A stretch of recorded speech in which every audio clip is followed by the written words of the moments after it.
You wake up in a room that isn't yours. The scent is still in the air, but the silence weighs more than any touch. And you wonder why this keeps happening to you. Clothes on the floor, a tight chest, a soul left wide open for someone who's already gone, and you pretend it's freedom, but it isn't freedom. It's hunger, a hunger you never say out loud, a hunger to be seen, chosen, desired by someone who stays. You stare at the ceiling. You feel the emptiness rising in your chest. It feels like something is missing, something you can never reach, even when someone touches you. And deep down, you know, it's not about him. It never was. It's about the wound that was formed long ago. Part of you aches for safe love. Another part tries to survive on crumbs. And these two parts fight inside you every time the door closes, every time you're alone with yourself again. And the question that echoes, heavy, urgent, impossible to silence, is only one. Why do you need so many arms? To try to heal one single abandonment? Let's be honest. You don't do this because you enjoy it. You do it because it hurts. And because no one ever taught you another way to survive. This is the part no one talks about. The part you're ashamed to admit. And the part that always returns when the door closes. Here's the counterintuitive truth. It's not desire. It's fear. Fear of not being chosen tomorrow. Fear of being forgotten again. Fear that if you don't offer your body, no one will want the rest of you. Fear learned too early. Carl Jung said that what you repeat without understanding is trauma trying to breathe. And your trauma is suffocating you. It doesn't show on your face. It shows in your rush to give your body away. It shows in the desperation for immediate attention. It shows in the panic of being ignored. And here's what hurts the most. You're not excited. You're desperate. Desperate to feel like you exist. Desperate to hear someone say they want you, even if they don't mean it. Desperate to erase, for a few minutes, the feeling of being disposable. Desperate to avoid the question that breaks you. Why does no one stay? This didn't start in your adult life. It started when you were too young to understand what you were losing. It started the day someone who should have stayed didn't. Or when love only came with conditions. Or when you realized you had to earn affection. And that became the invisible rule of your life. Jung called this a complex, a voice inside you that speaks before you think. It pushes you toward anything that feels like affection, even if it's just a warm body for one night, even if you know you'll cry in the morning. It's not choice, Mike, it's programming. Programming rooted in pain. And here's another loop no one explains. The more you give, the less you feel, because your body can't fix what your soul lost. You know this, but you keep trying, not because it works, but because you don't know another way yet. The compulsion isn't the problem, it's the symptom. The real problem is the silence that comes afterward. The silence that reminds you you weren't chosen, just used. The silence that hits harder than the night before. The silence that exposes the truth you hide, the cruel part. You think you're in control, but you're not. The child inside you, the wounded one, is the one running everything. She's still begging for someone to stay. And while she begs, you repeat the cycle. And here's the revelation that shifts everything. You're not easy. You're starving. You're not promiscuous. You're trying to survive emotionally. And deep down, you know this hunger will never be fed this way. You thought it was connection, but it was escape. You thought it was destiny, but it was distraction. You thought it was chemistry, but it was the hunger looking for a shortcut. The illusion always começa do mesmo jeito. Someone appears, wants you, touches you, and for a moment you feel chosen. It feels like relief, like recognition, like finally being seen. But deep down, you know it's temporary. You feel it before it happens. Because it's never about him. It's about the emptiness he activates. He doesn't bring love. He brings intensity. And intensity feels like love when you're starving. It feels like destiny when you're lonely. It feels like truth when you're in pain. The illusion continues because intensity is addictive. Your body confuses attention with affection, confuses desire with safety, confuses urgency with presence. And you convince yourself that this time will be different, even sabendo que nunca é. And here is the cruel part. The more he pulls away, the more you chase. Not because he's special, but because he awakens the old wound. The wound of being ignored, the wound of waiting for someone who never stayed, the wound of trying to earn what should have been freely given. This is why the wrong men feel familiar, not because they are your type, but because they match your trauma. They mirror the absence you grew up with. They repeat the emotional temperature of your childhood, and your nervous system confuses repetition with love. The illusion gets thicker every time you say, "He just needs time." Every time you justify the silence. Every time you romanticize mixed signals. Every time you accept crumbs as if they were a feast. Every time you say yes to someone who never said sim of você. And you call that patience, but it's fear. You created a fantasy version of him. The attentive man. The man who stays.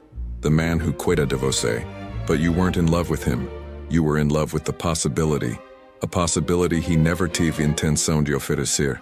And when he finally disappears, the illusion breaks. Not because he left, but because você já sabia. The signs were there. The silence was there. The emptiness was there. And the hardest truth is this: you were never chasing him. You were chasing the girl inside you, begging to be noticed. You were chasing validation, not vinculo. Longing, not connection. Fear, not love. The illusion ends here, when you finally see that the cycle never began with the men who left. It began with the wound that stayed. There comes a moment when the body gets tired. Tired of being a shield. Tired of being anesthesia. Tired of pretending strength when all it feels is fear. And that's exactly where God steps in. Not to condemn, but to explain. God doesn't look at what you did. He looks at what hurt you. He looks at what shaped you. He looks at what broke you before you even knew how to protect yourself. And he says, with a disarming gentleness, "I know where this came from." And something inside you crumbles. Because God doesn't see a lost woman. He sees a wounded daughter. A soul trying to survive abandonment. A story no one ever listened to. A pain that was never named. And he calls that pain by its name. Proverbs 19:22 says that what the human heart desires is faithful love. And that's what God reveals. You weren't seeking sex. You were seeking loyalty. You wanted someone who wouldn't leave. You wanted what your heart never received. You wanted consistency from arms that were never yours. And he shows you the route you avoided for years. You confused desire with safety. You confused urgency with affection. You confused touch with care. You confused physical presence with emotional presence. And it wounded you without you noticing. But here is the deepest revelation. God never condemned you for what you did. He cried for what was done to you. He cried for the love that didn't come. He cried for the absence that raised you. He cried for the little girl who learned to negotiate affection. And he whispers a truth that changes everything. You don't need to give yourself away to be chosen. I don't love you because you offer. I love you because you are. I chose you long before any man touched you. I saw you before the trauma. I know you beyond the cycle. This revelation hurts because it dismantles the logic you survived on for years. It breaks the mask of independence. It breaks the belief that I'll handle it alone. It breaks the role of the strong, unbreakable woman. And it exposes the little girl who just wanted someone to stay. But this is where healing begins. The moment you realize God isn't trying to control you. He's trying to free you. Free you from the pattern. Free you from the hunger. Free you from the lie you carried as truth. And when he does, something shifts in the silence. You finally see it was never about sex. It was about longing. Never about pleasure. It was about belonging. And he shows you, belonging never came from those arms. It came from him. Before we continue, write in the comments, "I deserve a love that stays." This isn't just a comment, it's a spiritual declaration. It's the first step of saying you won't keep choosing what keeps breaking you. The first action is simple, but deeply uncomfortable. You're going to stop running from silence, because silence is where the truth finally shows up. You've been avoiding it for years, chasing noise, intensity, bodies, quick messages, anything to avoid hearing what your soul was trying to say. But now, for the first time, you're going to listen. Sit with yourself for 3 minutes. No music, no phone, no distractions. Just you and your breathing. This is where healing begins. In the pause you've always avoided.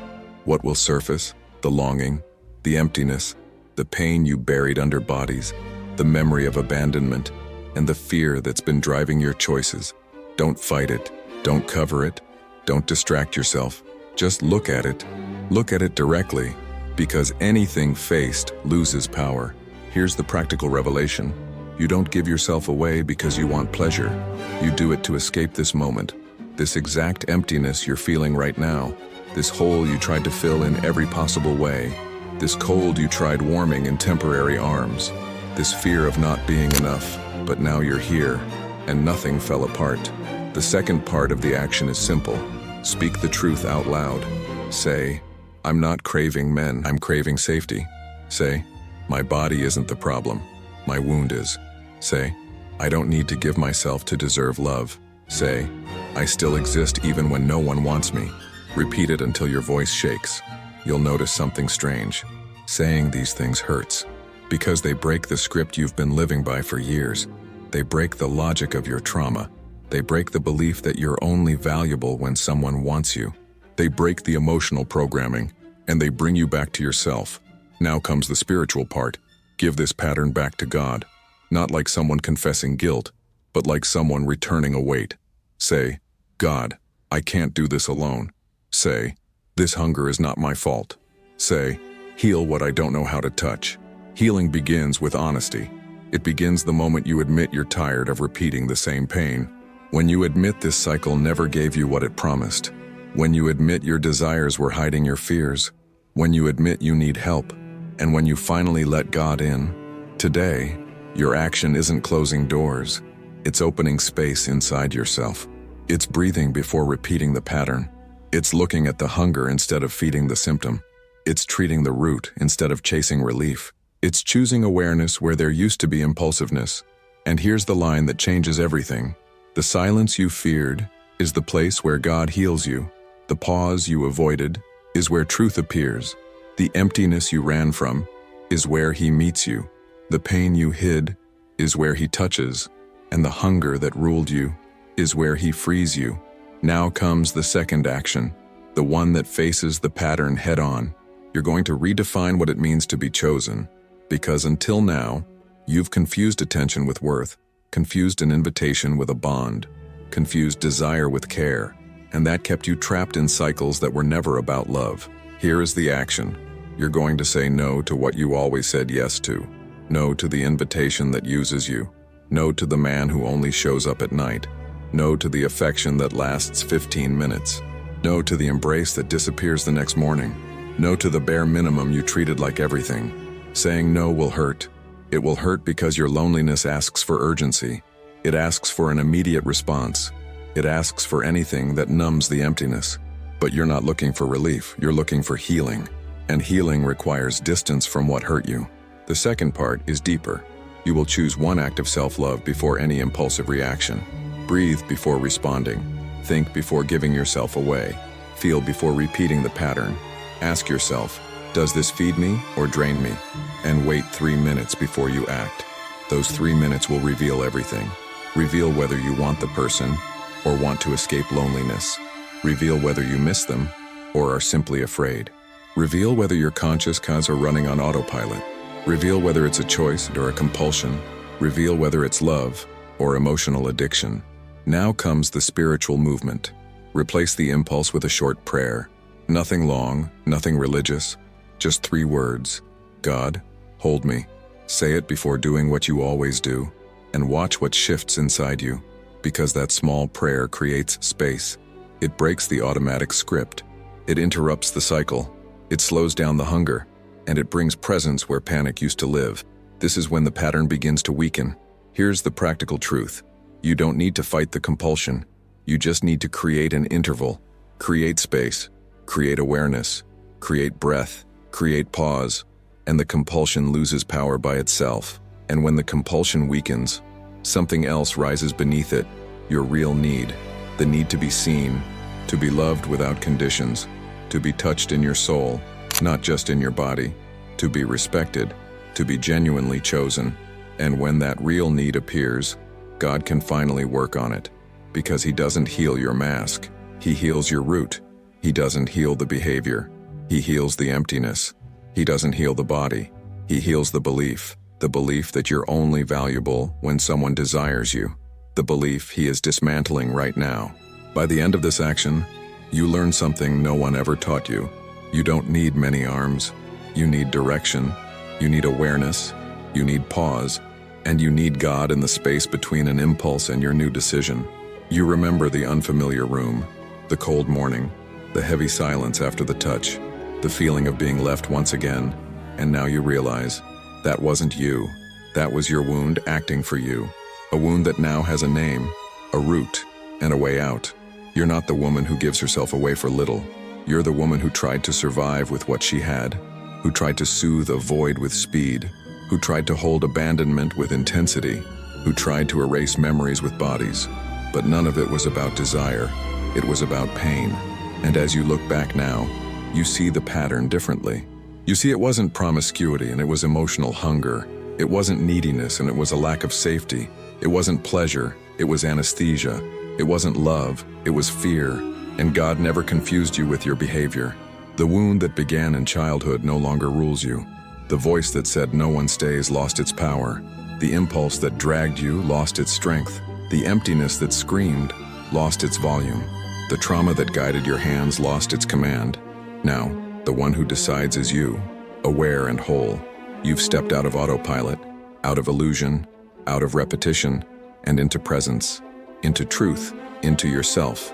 And God walked with you through every step, not as a judge, but as a witness to your pain, as the one who knew the route you couldn't see, as the one who held the space when you collapsed, as the one who has known you long before the wound existed. And now something new rises in you, the ability to choose pause over urgency, to choose awareness over impulse, to choose respect over crumbs, to choose real affection over quick attention, to choose arms that stay, not arms that disappear. You revisit that room in your memory, but now with a different version of yourself, one who wakes up, breathes deeply, and understands that it was never about worth, never about beauty, never about flaw. It was about the lack of safe love, and now you're rebuilding that. You were 7 when you learned you had to earn love, but today, grown, aware, and loved by God, you know the truth. You never had to earn it, never had to prove it, never had to give yourself away to be chosen. You were chosen long before all of this, and now, finally, you can rest. Rest from the cycle, rest from the hunger, rest from the internal war, rest from the desperate search, and rest in the love that's been calling you home all along. Subscribe to Soul Logic. Here, every story reveals why you suffer and what God is trying to teach you through it. Psychology to understand yourself, spirituality to understand the deeper why. And now, for you who made it to the end, write in the comments, "I choose the love that chooses me." Let this sentence be your spiritual seed, and may God answer your courage with healing.